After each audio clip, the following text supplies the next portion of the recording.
Hi, I'm Carol Stern, the Executive Director of the Walton Family Foundation, and I am really excited about today's conversation. Just to take a minute, we are a family-led foundation dedicated to creating access to opportunity for communities and for people. And we do this by improving K-12 education through ocean and river conservation and by investing in the quality of life in what we call our home region. My backyard, the communities where our founders, Sam and Helen Walton, first found opportunity in Northwest Arkansas and in the Mississippi Delta. My most basic observation about the state of education during the COVID-19 pandemic is that things that were true before are even more true today. Students, schools, parents, especially those from the most vulnerable families, are facing unprecedented challenges. Now more than ever, it's important that we push forward and that we push forward together.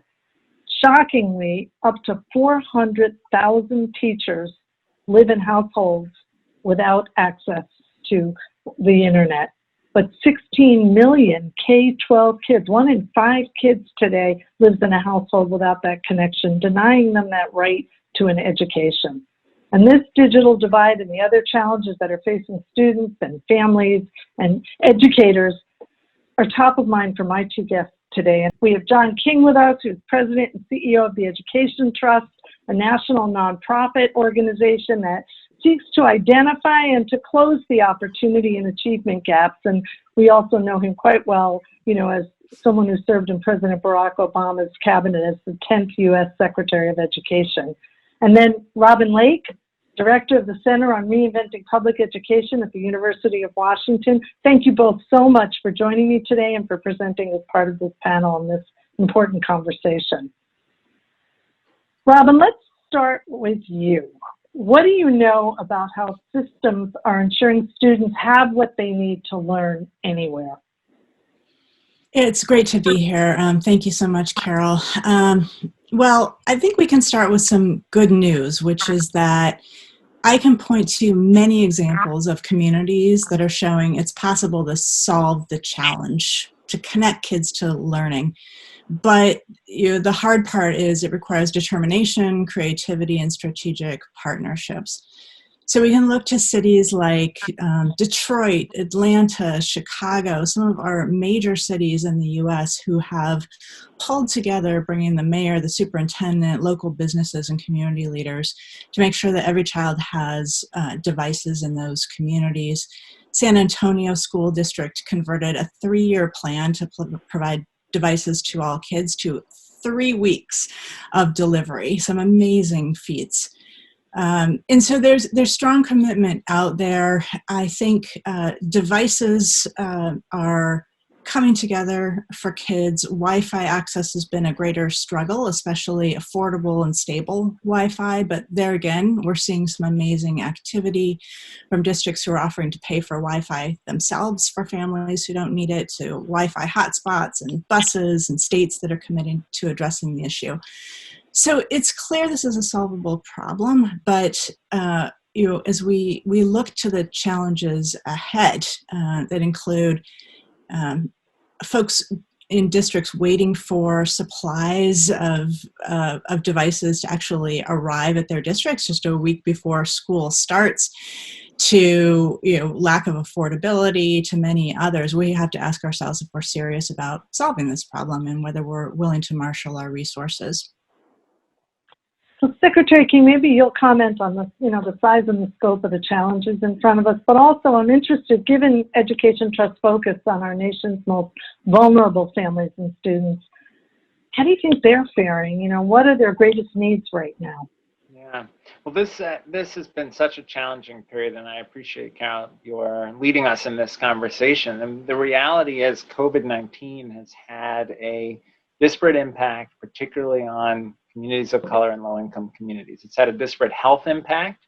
Black and Latino folks are 3 times as likely to get COVID, twice as likely to die from COVID when they do get it. Black and Latino folks have seen a disproportionate economic impact from COVID, higher rates of unemployment, greater loss of income. And so as communities of color and low-income communities struggle with these consequences of COVID, There are clear educational consequences. I think about food insecurity for kids. We have 14 million kids in the United States who are food insecure. In the wealthiest country in the world, kids who are at risk of going hungry. We've got families that are struggling with internet access, as Robin said. And in particular, we know the Pew study showed 79% of white families have reliable internet access, just 66% of Black families, just 61% of Latino families. So for some folks, the schoolhouse door is literally barred because they can't get on the internet. Devices, as Robin said, districts are doing heroic things to get devices to kids, but the reality is in the spring, there were some kids who were doing their work on mom's cell phone, which is very challenging. In some families, multiple kids trying to do their work on mom's cell phone. So devices remain an issue. Professional development for teachers is a big issue. Well-resourced districts had elaborate learning management systems, PD for teachers, support for implementing distance learning, but under-resourced districts had much less of that. And so kids did not get the same quality of academic experience. There's disparities in parental support. Only about 1 in 5 Black folks in the economy can work from home. Only about 1 in 6 Latino folks can work from home. So many kids were with older siblings, with other family members, or on their own with their learning without that additional parent support. And then there's the socio-emotional impact. The socio-emotional impact of COVID health consequences in the community, socio-emotional impact of economic consequences of COVID-19, but then also kids who are in homes where there's abuse, addiction, domestic violence. You know, I was a kid, school saved my life. School was the one place. My mom passed when I was 8, my dad when I was 12. School was the one place that was structured and consistent and reliable. And now we have all these kids who've been without that. And now we head into a school year because of where we are with the pandemic, where in many places that's going to continue. Kids will be virtual, be isolated from those relationships with adults and peers, or even hybrid. They'll be spending lots of time at home, again, without those connections. So the scope of the challenge is huge.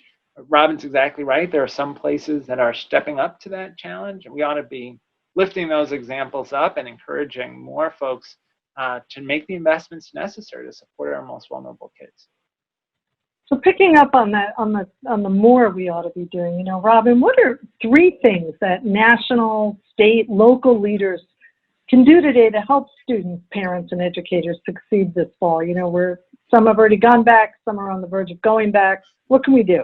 Best thing that the states and the federal government can do, I think, in this moment is take care of the basic health and safety guidance, the basic connectivity issues, so that schools can focus on learning. That's a big enough task for them. And so if states can set very clear guidance linking health conditions to reopening, to providing funds to make sure that every student can connect, and then really focus in on this professional development question.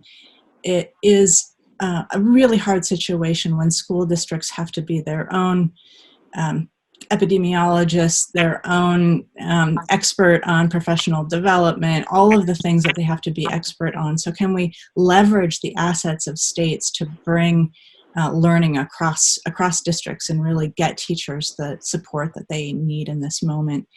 And then school districts and schools themselves really can focus on prioritizing, getting the help needed to the kids who most need that help, really focusing on the content that needs to be addressed as quickly as possible so kids don't fall behind, leveraging tutoring and individualized supports, and getting creative with staffing structures and some of our old assumptions that we've always thought about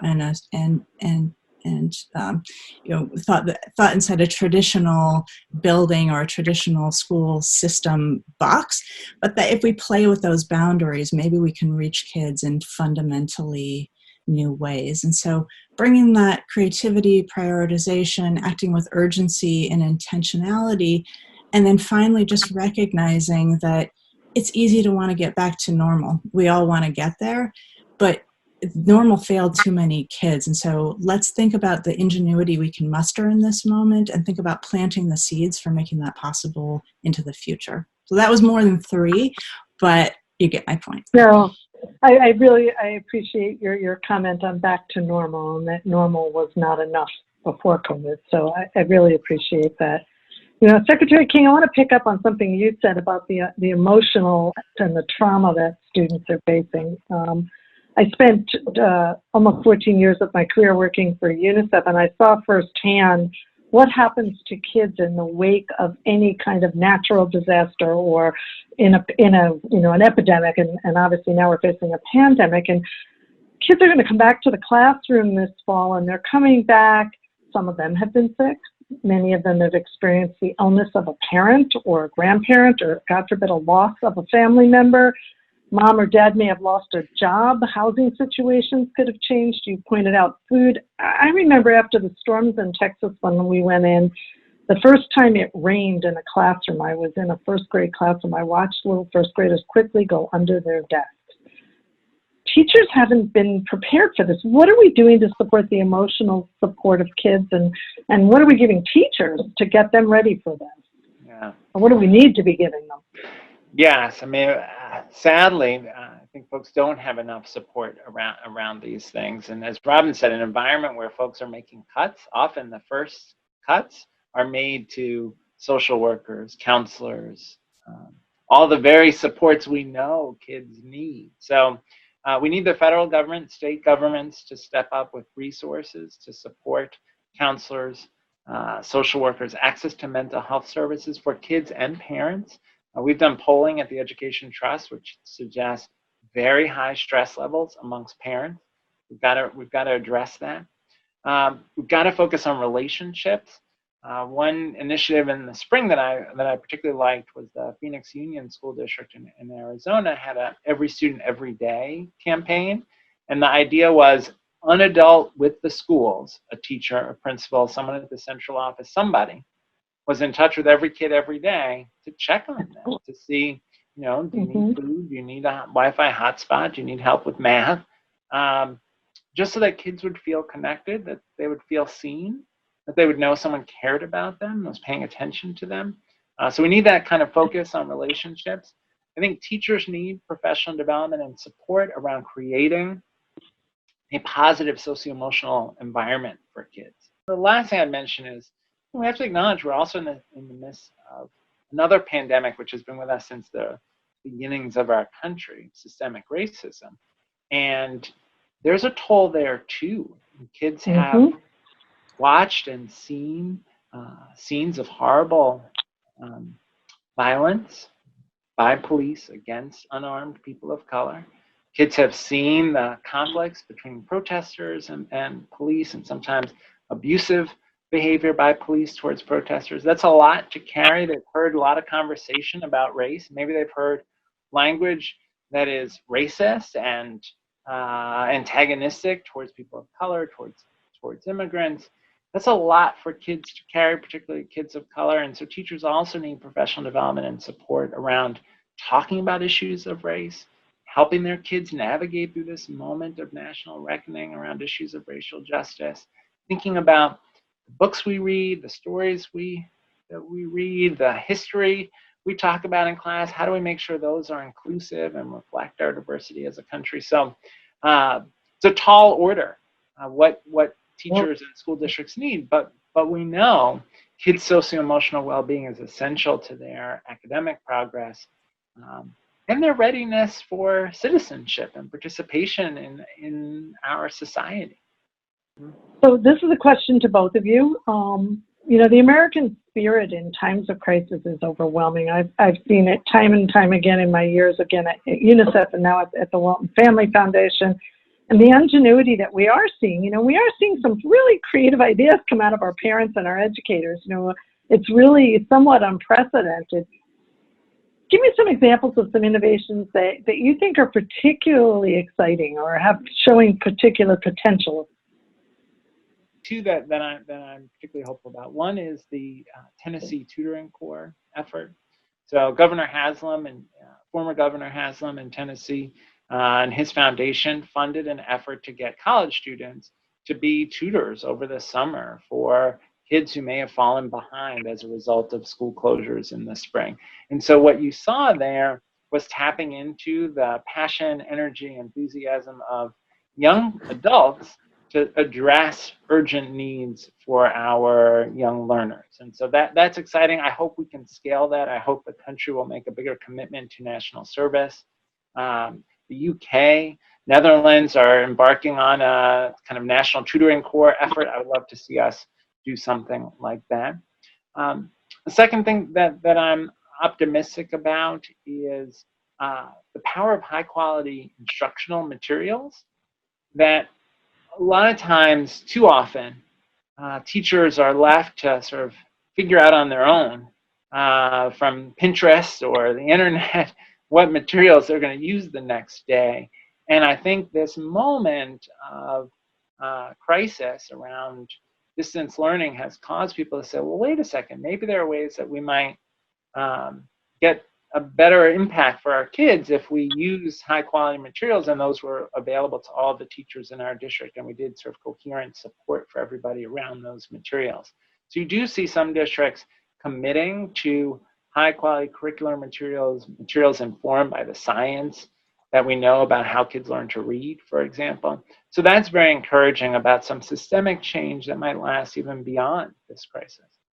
I would just add that the innovations are coming fast and furious, and it's just really exciting. They're coming from districts. We've been tracking a number of districts that are doing really creative things to address even racial healing in their reopening plans, which is just wonderful to see. So capturing those, elevating them, and finding ways to have more people adopt them is definitely on my mind. It's also the case that when you look to educators, the online forums are really alive right now with teachers comparing notes, discovering apps, finding new assessment tools, comparing strategies for addressing trauma through online teaching even. And it's just wonderful to think about how we can systematize that, create more opportunities for educators to do that on a regular basis. They're playing with new staffing models, so asking teachers to specialize and extend their reach using a master teacher, and then having other teachers really do the one-on-one individualized support for kids, new structures and systems that we can leverage. And then I guess the last thing that has really got my imagination going is what's happening in these learning hubs or pods that parents and educators are coming together around. Some of them are particularly interesting to me because they really target supports for our most vulnerable kids. We see school districts offering pods for students with disabilities, finding ways to leverage social emotional supports in partnership with community providers, just playing with the idea that the child is the X that we should be solving for. And let's orient our learning opportunities and our structures and systems around the needs of individual children and provide pathways for them to really realize their potential and develop their capacity to be the problem solvers and innovators of the future. So getting back to the idea that we can use this moment to identify these innovations to reinvent normal is, I think, what it's all about. Well, on that hopeful note, I'm going to wrap us up a little. I do think that a window is opened, as you said, not to go back to the old normal, but to find and define and make a new normal really happen. And I think that's really, really exciting.